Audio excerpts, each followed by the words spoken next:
Good morning. The Senate Committee on Commerce, Science, and Transportation will come to order. Today we will consider the nominations of Jared Isaacman to serve as Administrator of the National Aeronautics and Space Administration, which I have to say for a moment feels a bit like Groundhog Day, and also Stephen Haines to serve as an Assistant Secretary of Commerce. NASA is at the forefront of American leadership in science and technology. It is critical to our national security amid what I have called the second space race. But the agency finds itself at an inflection point.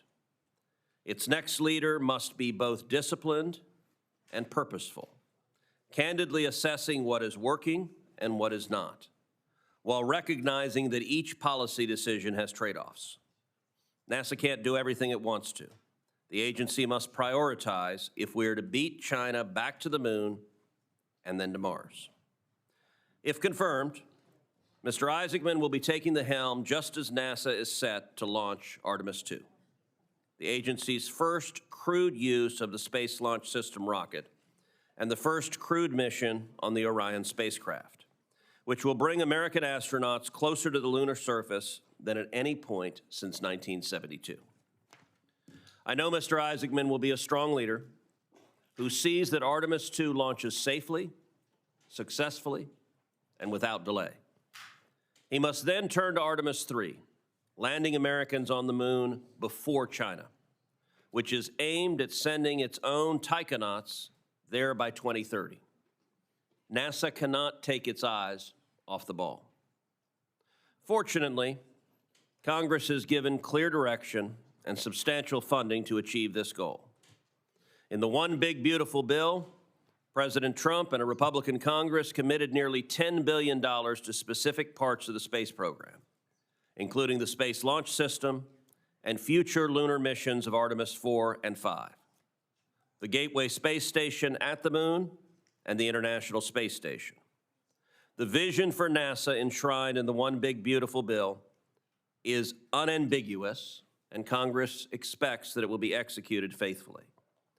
And I will note that our friend and colleague, Senator Katie Britt from Alabama, has come to join us. Alabama obviously has intense interest in NASA and space, and Senator Britt, we welcome you to the committee this morning. Investments in hardware alone won't guarantee mission success. Equally indispensable is NASA's workforce. Houston's Johnson Space Center is home to one of the most capable, experienced, and mission-driven workforces in the world.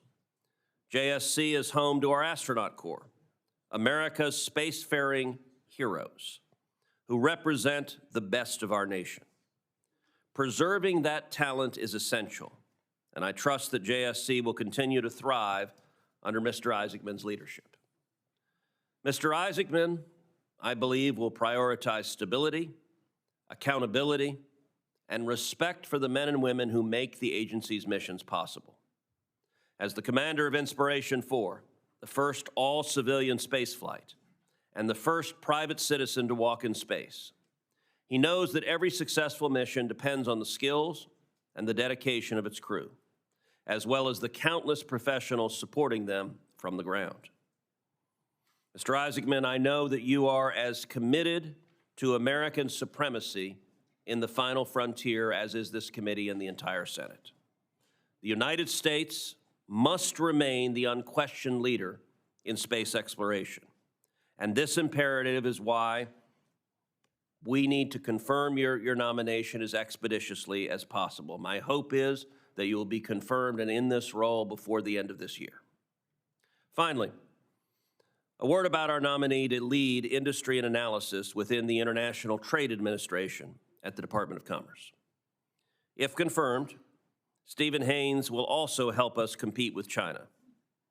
He will support U.S. companies with actionable market intelligence, help them navigate trade barriers, and identify opportunities for expansion into foreign markets.